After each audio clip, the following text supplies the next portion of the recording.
అందరికీ నమస్కారం. ఈ వీడియోను చివరి వరకు స్కిప్ చేయకుండా చూస్తారు అని ఆశిస్తున్నాను. ఈ వీడియోలో మనం కార్తీక మాసం యొక్క విశిష్టత గురించి తెలుసుకుందాం. కార్తీక మాసం విశేషం గురించి మొదటిగా వశిష్ఠ మహర్షి జనక మహారాజుకు వివరించగా శౌనకాది మునులకు సూతుడు మరింత వివరంగా చెప్పాడు. కార్తీక మాసము తెలుగు సంవత్సరంలో 8వ నెల. ఈ మాసంలో పౌర్ణమి రోజు చంద్రుడు కృతికా నక్షత్రానికి సమీపంలో సంచరిస్తూ ఉండటం వల్ల ఈ మాసానికి కార్తీక మాసం అనే పేరు వచ్చింది. ఈ కార్తీక మాసము శివుడు విష్ణువులకు ఇద్దరికీ పూజ చేయుటకు చాలా పవిత్రమైనది. ఈ కార్తీక మాసంలో వేకువజామున స్నానాలు, జపాలు, పూజలు, దానాలు, ఉపవాస వ్రతాలు, దీపాలు వెలిగించడం, వనభోజనాలు వంటివి చేయటం వల్ల మన జన్మజన్మల పాపాలు పోతాయని చెప్తూ ఉంటారు. నా కార్తీక సమో మాసో నా కృతేన సమం యుగం నా వేద సదృశం శాస్త్రం నా తీర్థం గంగయా సమం అంటే కార్తీక మాసానికి సమానమైన మాసం ఏదీ లేదని, సత్యయుగంతో సమానమైన యుగం ఏదీ లేదని, వేదములతో సమానమైన శాస్త్రం ఏదీ లేదని, గంగా నది వంటి ఇతర నది ఏదీ లేదని స్కంద పురాణంలో చెప్పబడింది. శివునికి అత్యంత ప్రీతిపాత్రమైన ఈ మాసము ప్రతి ఏటా దీపావళి వెళ్ళిన మరుసటి రోజు నుండి ప్రారంభమవుతుంది. ఈ మాసంలో భక్తులంతా బోళా శంకరుడిని స్మరిస్తూ ఉంటారు. దేశం నలుమూలలా ఉన్న వివిధ ఆలయాలలో రుద్రాభిషేకాలు, రుద్రపూజలు, 1,00,000 బిల్వ దళాలతో పూజలు, అమ్మవారికి 1,00,000 కుంకుమార్చనలు విశేషంగా జరుపుతూ ఉంటారు. అందుకు ఆ సదాశివుడు ప్రసన్నుడై వారి అభీష్టాలను తీరుస్తాడు. అభిషేక ప్రియ శివ.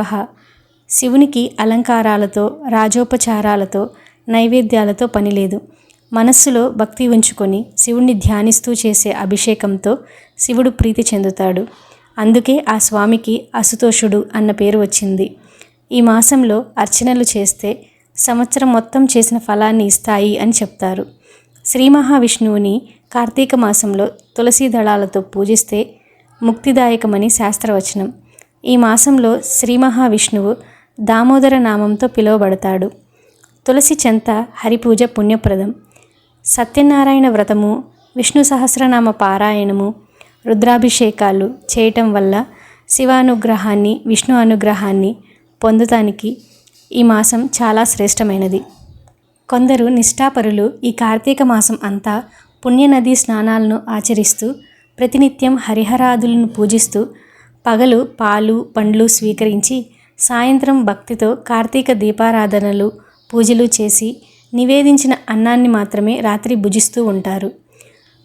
పరమేశ్వరుడు ఏకకాలంలో 2 రూపాల్ని ప్రదర్శిస్తూ ఎడమ భాగాన పార్వతిగా, రెండవ భాగంలో పరమేశ్వర రూపంగా అర్ధనారీశ్వరుడిగా దర్శనమిచ్చే కాలాన్ని ఈ ప్రదోష కాలంగా చెప్పబడింది. అర్ధనారీశ్వర స్వరూపాన్ని ధ్యానిస్తే కామం అంటే కోరికలను నియంత్రించే శక్తి మరియు కాలాన్ని అంటే మరణాన్ని జయించే శక్తి ప్రసాదిస్తాడంట. కాబట్టి ప్రదోష సమయాల్లో శివుని ఆరాధిస్తే శివుడి ఆశీస్సులతో పాటు మిగతా దేవతల ఆశీస్సులు కూడా ఏకకాలంలో మనం పొందగలుగుతామని చెప్పబడుతుంది. కార్తీక మాసంలో గంగా, గోదావరి, కావేరి, తుంగభద్ర నదులలో స్నానం చేస్తే అత్యుత్తమము. సూర్యుడు అస్తమించే కాలంలో సాయం సంధిని పూర్తి చేసుకొని శివాలయంలో కానీ విష్ణు ఆలయంలో కానీ దీపారాధన చేయాలి. కార్తీక మాసంలో సోమవారం శివప్రీతికై సోమవార వ్రతం చేసిన వారికి కైలాసంలో శివుడి సన్నిధానమున ఉండుట ప్రాప్తిస్తుందని చెప్తారు. సోమవారం రోజు స్త్రీ కానీ పురుషుడు కానీ నక్షత్ర దర్శనం అయ్యే వరకు ఉపవాసం చేసి తర్వాత భుజించినచో వారి పాపం అగ్నిలో పడిన దూది వలె నాశనం అవుతుంది.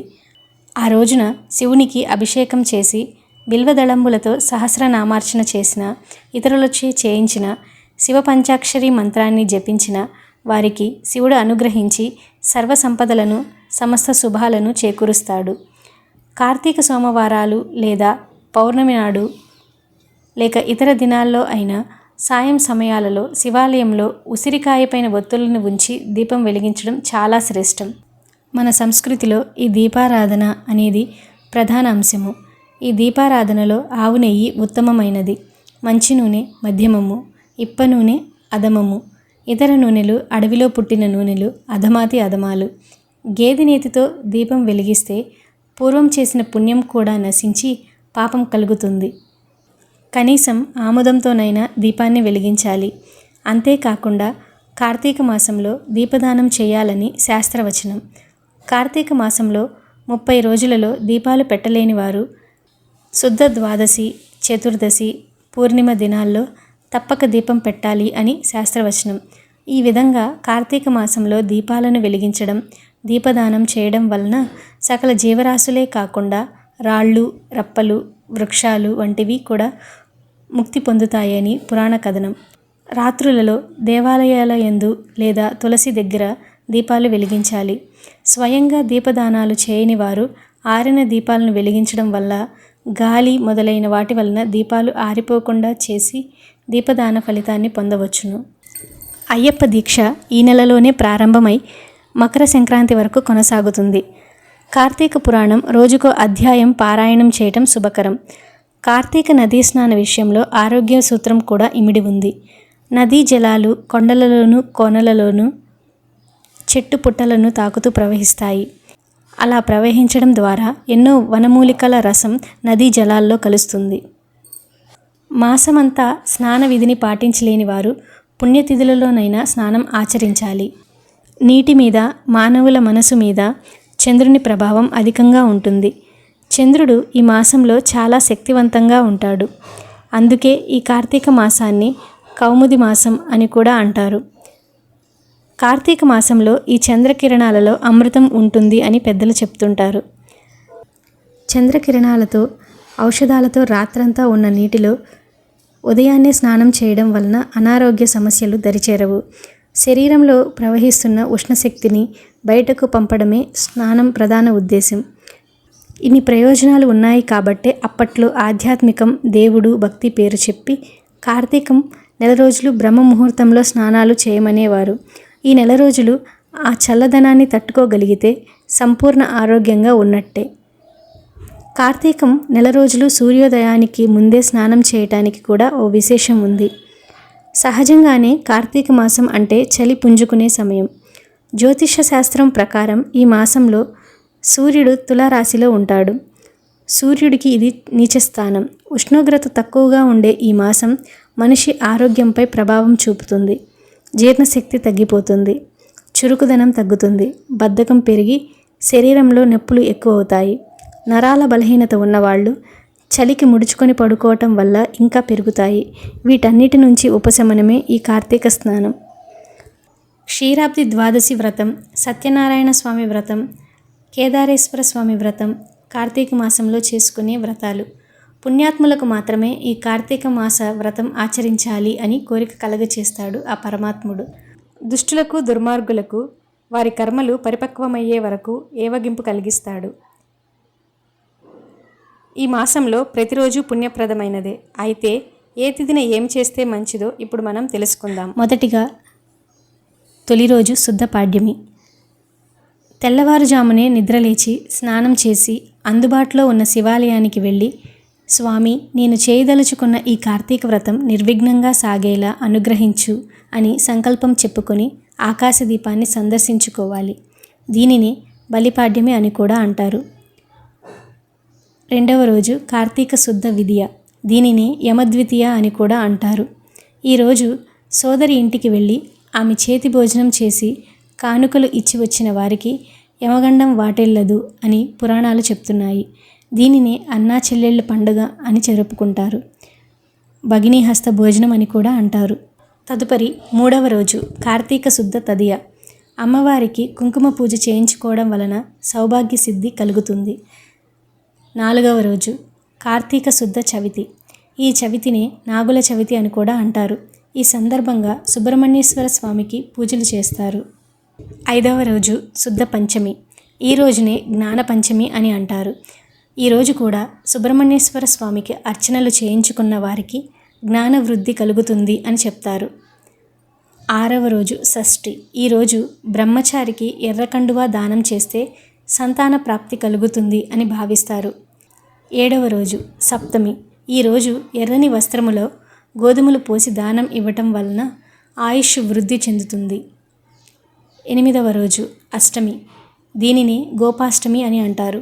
ఈరోజు గోవుకు పూజలు చేస్తే విశేష ఫలితాలను ఇస్తుంది. 9వ రోజు నవమి. ఈ రోజు నుండి 3 రోజుల పాటు విష్ణుమూర్తి యొక్క త్రిరాత్రి వ్రతాన్ని ఆచరించాలి. ఇక 10వ రోజు దశమి. ఈరోజు రాత్రి విష్ణు పూజను ఆచరించాలి. 11వ రోజు ఏకాదశి. దీనిని బోధన ఏకాదశి అని అంటారు. దీనిని ఉత్తాన ఏకాదశి అని కూడా చెప్తుంటారు.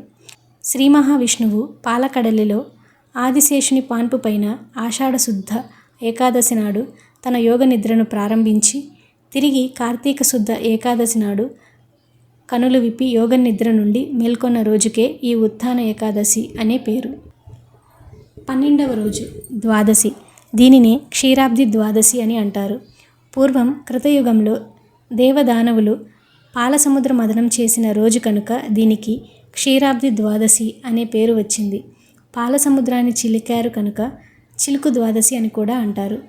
కనుక స్త్రీలు ఈ రోజున ముఖ్యంగా తులసి కోటకు పూజ చేస్తారు. 13వ రోజు త్రయోదశి. ఈ రోజున సాలగ్రామం దానం చేయడం వలన సర్వ కష్టాలు దూరమవుతాయి. ఇక 14వ రోజు చతుర్దశి. ఈ రోజున పాషాణ చతుర్దశి వ్రతం చేయడం మంచిది. 15వ రోజు కార్తీక పౌర్ణమి. ఈరోజు మహాపవిత్రమైన రోజు. ఈరోజు నదీ స్నానం చేసి శివాలయం వద్ద జ్వాలాతోరణ దర్శనం చేయటం వలన సర్వ పాపాలు తొలగిపోతాయి. ఇక 16వ రోజు కార్తీక బహుళ పాడ్యమి. ఈరోజు ఆకుకూర ఆవుకి దానం చేస్తే శుభం. 17వ రోజు కార్తీక బహుళ విధియ. ఈరోజు వనభోజనం చేయడం వలన విశేష ఫలితం లభిస్తుంది. 18వ రోజు కార్తీక బహుళ తదియ. ఈరోజు పండితులకు గురువులకు తులసిమాలను సమర్పించడం వలన తెలివితేటలు వృద్ధి చెందుతాయి. ఇక 19వ రోజు కార్తీక బహుళ చవితి. ఈరోజు పగలంతా ఉపవాసం ఉండి సాయంత్రం వేళ గణపతిని పూజించడం వలన మనకు చెడు కలలు రావు అని, సకల సంపదలు కలుగుతాయని చెప్తారు. ఈ రోజుకు సంకష్టహార చతుర్థి అని కూడా పేరు. 20వ రోజు కార్తీక బహుళ పంచమి.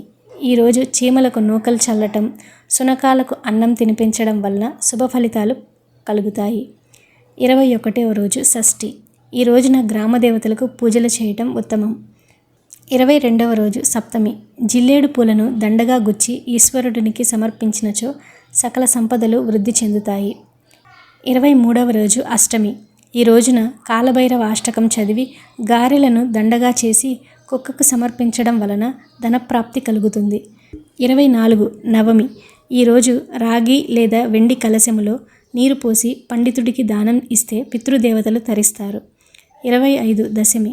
ఈరోజు అన్నసంతర్పణ చేయటం వలన విష్ణుమూర్తికి ప్రీతిపాత్రులై కోరికలు నెరవేరుతాయి. 26 ఏకాదశి. ఈరోజు వైష్ణవాలయంలో దీపారాధన, పురాణ శ్రవణం, పురాణ పఠనం, జాగరణ చేయటం వలన విశేష ఫలితం లభిస్తుంది. 27 ద్వాదశి. ఈరోజు అన్నదానం చేయటం వలన శుభం కలుగుతుంది. 28వ రోజు త్రయోదశి. ఈరోజు నవగ్రహ ఆరాధన చేయటం వలన గ్రహదోషాలు తొలగిపోతాయి. 29వ రోజు చతుర్దశి. ఈ మాస శివరాత్రి నాడు ఈశ్వరార్చన, అభిషేకం చేయటం వలన అకాల మరణాలు, గ్రహబాధలు తొలగిపోతాయి. ఇక చివరిగా 30వ రోజు అమావాస్య. ఈ రోజున పితృదేవతల పేరిట పేదలకు అన్నదానం చేసినచో పితృదేవతలకు నరకబాధ తొలగి స్వర్గసుఖాలు కలుగుతాయి. ఈ వీడియో చూసిన వారందరికీ కార్తీక మాస శుభాకాంక్షలు. ఈ వీడియో కనుక మీకు నచ్చినట్లయితే please do like, share and subscribe to my channel. Thanks for watching.